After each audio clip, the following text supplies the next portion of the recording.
Magandang araw po sa ating lahat. So, I'm Adrian. So, ayun, naririnig po medyo maingay yung aking background. Kasi po nandito ako ngayon sa aking shop. So, actually this is my first vlog. So, I'm gonna introduce first myself. I'm Adrian and ibibigay ko rin po sa inyo yung background, konting background ng aking sarili. So, I'm Adrian. So, isa po akong empleyado sa isang manufacturing company. So, I'm employed in almost 15 years. So, and also meron din po akong business. So, marami po akong pinagkakabalan actually. So far kaya naman business, family, and work. So, kaya naman. So, uh, kailangan lang ng time management. So, yung aking business actually nagsimula maliit lang din muna hanggang sa lumago. So, yun, gano'n naman po talaga yung sa business. Hindi naman lalong-lalo na sa ating mga katulad na maliliit lang na or simpleng mamamayan lang. So, nagsisimula lang tayo sa maliit hanggang sa mag-grow ito. So, ginawa ko pala itong vlog to inspire other people na gusto pong mag-business. Ah, at meron kasing gusto mag-business pero natatakot. So, ayun. So, sa aking susunod na video, yun, pag-uusapan po natin doon yung mga tips na ibibigay ko based on my knowledge and my experience. So, yun, as employee for 15 years so far, okay naman, tama lang yung kita.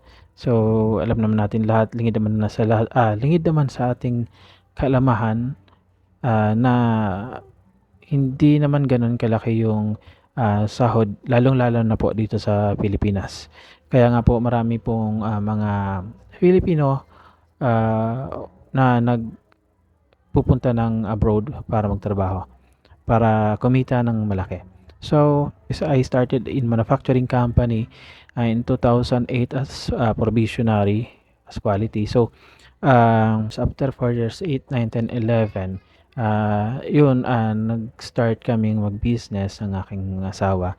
So, maliit lang yung, actually, nung nag-start kami, maliit lang yung puhunan. Then, nung nagtagal, yun po, nag-grow naman po siya. Nag-grow siya dahil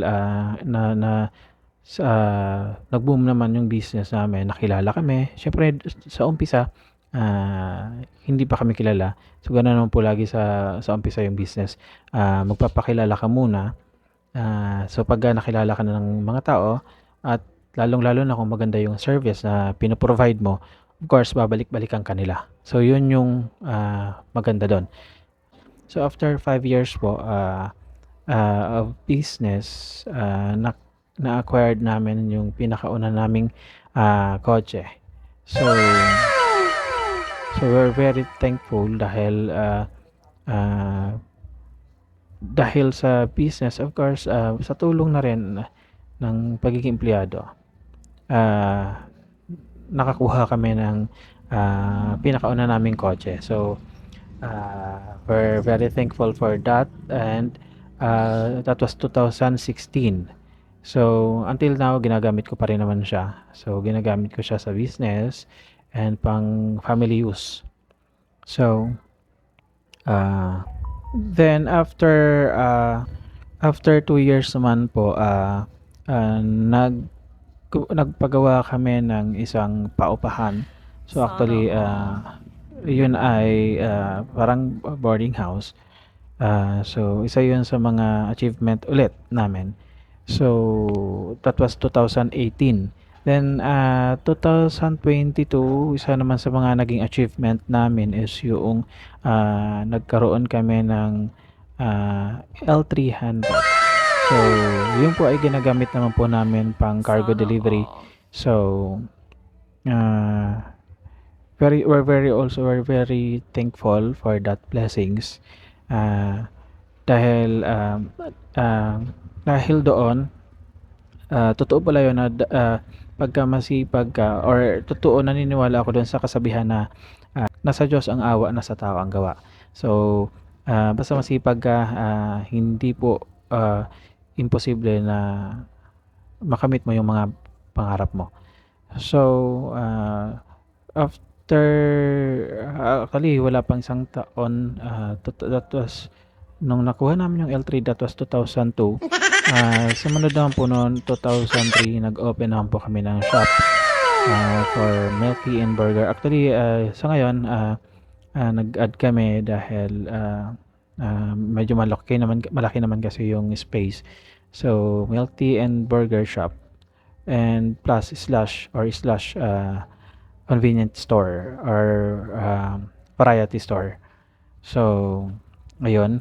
So, kaya yung mga gusto pong mag-business dyan, huwag na po kayo magdalawang isip.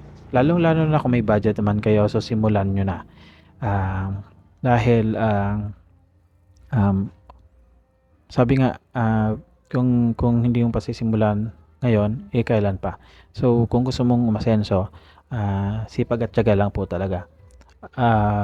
Plus, syempre, may kasamang dasal lagi yan kay Jesus.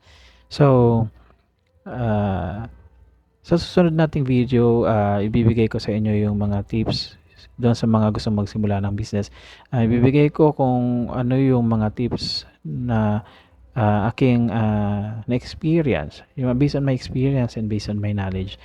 Para naman po kahit pa paano mag-guide ko kayo kung ano yung mga dapat i-gawin or i-consider. So, thank you po pala for watching this for my first video, my first vlog. So, for more videos po, lalong-lalo na sa ating very interesting po yung ating next topic, next video. So, huwag niyo pong palapasin yun. Don't forget to like and subscribe my YouTube channel. Thank you po.